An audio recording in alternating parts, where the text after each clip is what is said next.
Mr. Grospiron, thank you very much for joining us. First of all, what makes the French Alps such a good location for the next Winter Games in 2030? Well, first, it's the Alps. So, as you know, as we can see here, the Alps are just a magnificent range of mountains.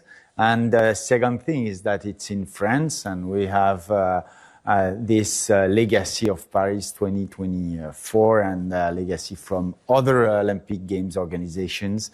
And I think, well, it's going to be great games. It's exactly the level of demand I want to put in this organization to deliver great games. That's very important for me. Now, Milano Cortina 2026 is the most geographically widespread Winter Olympics in history.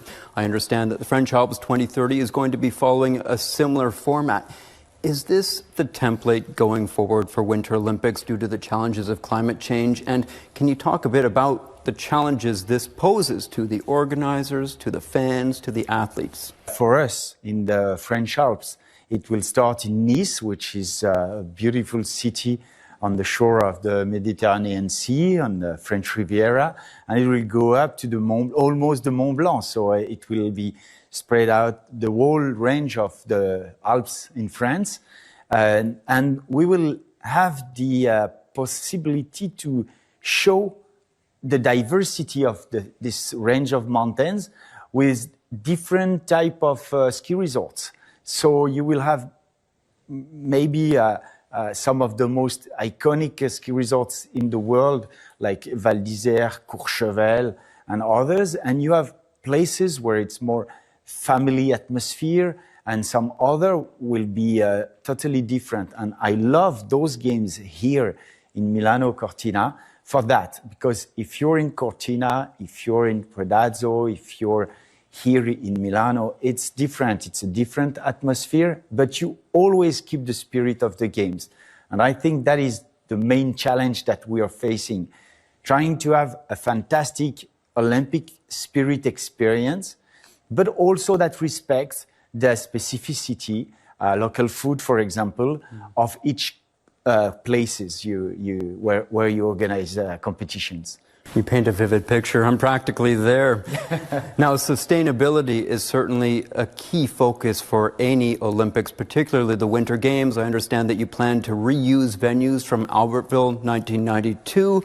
Also plans to not build a speed skating venue, to perhaps hold speed skating elsewhere to avoid building a venue just for single use like that. Can you talk about the focus on sustainability? Yeah, sustainability for us is one of the most important issues that we address with the budget also, and those must come together.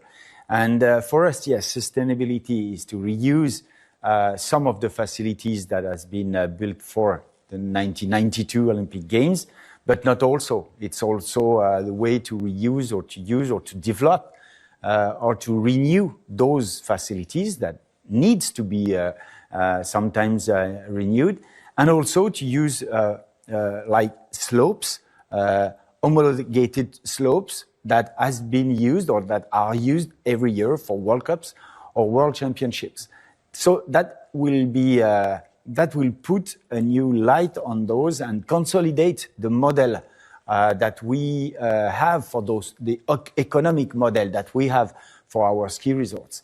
And also we are building a new facility, an ice skating rink in Nice. But it's important for the city of Nice to have this new facility, because there is already one, but it's an old one, and it needs to be replaced by a brand new one. So the Olympics are a fantastic opportunity to rebuild new facility when it's needed, and it's also for us. And this is to be to stick to the agenda of the IOC, the 2020 agenda, is to go somewhere else in another country to find a facility that we don't need in our country to organize such a competition. And it's for us, exactly, it's the speed skating rink that we don't have in France, that we don't also need in France, because it's not a sport that is practiced by a lot of people. We just have a few athletes that are doing that kind of discipline. So we choose to go outside of our borders. And we are investigating for the moment two different venues. One in Italy, reusing the Torino 2006 Olympic Games venue for that. And also another one a bit further in Netherlands where this sport has been born. So it's now under investigation. I understand you plan to build 5 Olympic villages. Mm-hmm. How do you ensure that they do enjoy and have that shared experience when they are separated like this?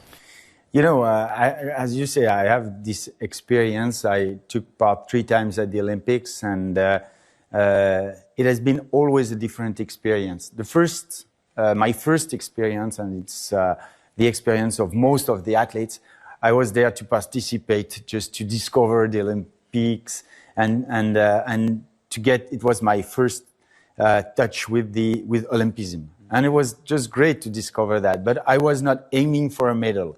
I got a medal, but I was not. That was not the goal for me. But the next one in 1992, I was there for the gold medal. So it's a totally different experience. And then after, I took another Olympics in 1994, and it was once again different. So I would say that you have as many experience or needs as you have athletes. This is something that is very critical for us. We have to really understand the needs of each athlete, and on each cluster, we have to be able to address those needs. In December, the IOC Coordination Commission paid its first visit to the site of the French Alps 2030. How did that visit go? It went very well because we were in Val d'Isère, Courchevel, in our most iconic ski resorts, and all those ski resorts, either La Clusaz and Grand Bornand for the Nordic and biathlon, were preparing. All of them were preparing themselves to host World Cups.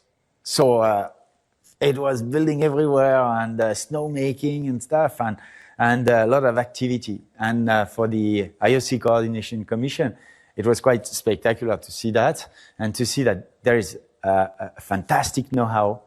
There are slopes, there are almost everything.